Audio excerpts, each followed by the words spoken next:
आपका गुरु इसलिए कहता है, मैं अगर चुनौती देता हूं तो मेरे पास वो सामर्थ्य है, मैं हर परिस्थितियों का सामना करने के लिए तत्पर हूं। चाहे किसी तरह के रोगियों को लाके दे दे, मैं हाथ के स्पर्श के माध्यम से ठीक कर सकता हूं, या वो सभी धर्माचार्य एक तरफ खड़े हो जाए, या मंत्र शक्ति देखना चाहे। अपने हर यज्ञों में मैंने कहा था कि 8 यज्ञ मैंने समाज में प्रमाण के रूप में दिए थे कि अगर मेरे किसी यज्ञ में बरसात ना हो तो मान लेना मेरे पास कोई सामर्थ्य नहीं है। मैं जब जहां चाहूं वहां बरसात करा सकता हूं, भीषण चलती हुई बरसात को रोक सकता हूं, एक कोने में रहकर विश्व के किसी कोने की जानकारी दे सकता हूं, लोगों की हस्तरेखा देखकर पूरा भविष्य बता सकता हूं, उनके शरीर के किसी एक अंग को देकर के उनके भूत भविष्य वर्तमान का वर्णन कर सकता हूं, जो कि त्यों घटित होगी, किस पक्ष में मेरा सामना करना चाहेंगे।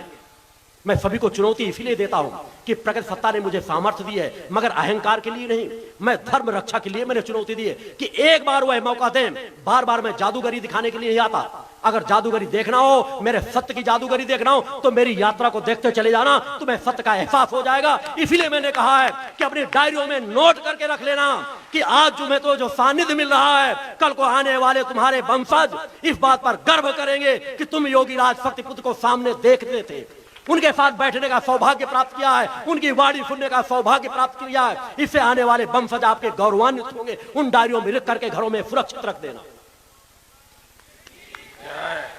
मैं किसी के मान सम्मान का भूखा नहीं हूं। मेरा अधिकांश जीवन अपनी एकांत साधनाओं में गुजरना है, मगर सत्य की रक्षा के लिए जब जहां जरूरत पड़ेगी मैं वहां खड़ा नजर आऊंगा। बोलो तो भगवान की जय। मैं साधु संत सन्यासियों का आदर नहीं करता।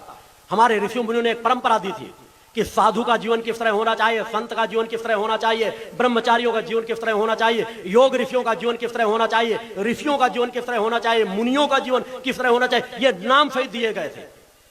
आज भी कई संप्रदायों में चीजें लागू होती। जैन समुदाय में आप लोग देखते हो कौन मुनि बनेगा, कौन क्या बनेगा, एक परंपरागत धीरे धीरे। मगर यहाँ बड़ा सा बड़ा बेईमान आपके पास 10-20 लाख खर्च करने के लिए संतों के समूह के बीच हो, चाहे आप शंकराचार्य की उपाधि ले लो, चाहे जिस चीज की उपाधि ले लो, सब उपाधियां बांटी जा रही हैं।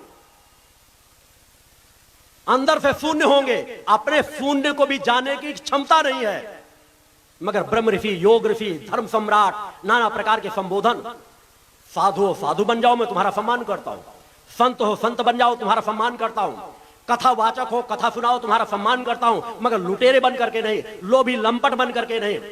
खुद उस कथा का सम्मान करो, कथा सुनाओ, मगर इस लालच से नहीं कि हम दान दक्षिणा लेने के भाव से आए हैं, कि तुम्हारी निगाहें क्यों लखपति करोड़पति लोगों में हो, उनकी जेबों में हो, क्यों दान दक्षिणा दे दे, उनके लिए हम गुलाम बन जाएं।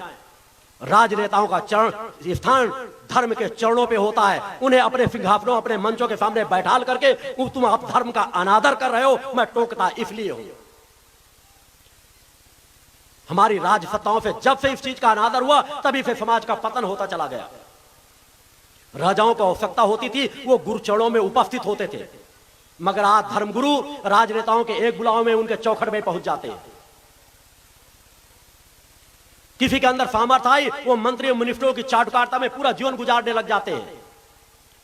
धर्म सभा चल रही है, कोई एक मुख्यमंत्री आ गया, उस मुख्यमंत्री अब अध्यक्षता इस सभा की मुख्यमंत्री महोदय करेंगे।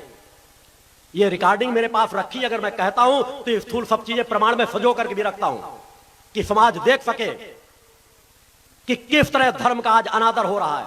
धर्म सभा का अध्यक्षता का भार कोई मुख्यमंत्री करे, इससे बड़ा अनादर हो कुछ नहीं हो सकता। सम्मान करो, राजनेता हैं, समाज सेवक हैं। मैंने इसलिए कहा मर्यादाओं को उल्लंघन में कभी नहीं सिखाता। वो समाज सेवक हैं, उनको आगे बैठने का प्रमुखता दो, सम्मान करो, आदर रखो अगर वास्तव में वो समाज सेवक है। मगर इतना सम्मान नहीं कि वो मंचों में सोफा सेट लगाए जाए, डनलप के गद्दे लगाए जाए, एक आम भक्त उनसे ज्यादा पात्रता लिया हुआ व्यक्ति उसको बैठने की भी जगह न मिले, तो थोड़ा कुछ तो 10-5% सब चल जाता है, चूंकि मर्यादाएं कहलाएंगी। मगर जब उनसे बहुत आगे हम बढ़ जाते हैं कि कोई जूता पहने चला आ रहा है, कोई कुछ किए चला आ रहा है, उन मंचों से दूसरे कहते हैं सर झुकाओ और दूसरे को ही सम्मान हो, चाहे जितना बड़ा भ्रष्टाचारी, चाहे जितना बड़ा बेईमान हो। अतः धर्म में मेरे द्वारा अगर किसी को बुलाया जाता है तो इसलिए मैं राजनेताओं का भी आह्वान करता हूं कि आओ, अगर तुम्हारे अंतर्मन में एक भी चेतना तरंग बैठ सके तो तुम्हारा सौभाग्य होगा। उस सत्य पथ पर तुम्हें भी चलना है। सब कुछ बदलेगा, वह दिन दूर नहीं जब हम सब कुछ बदल करके रख देंगे। अतः उस मार्ग में चलो।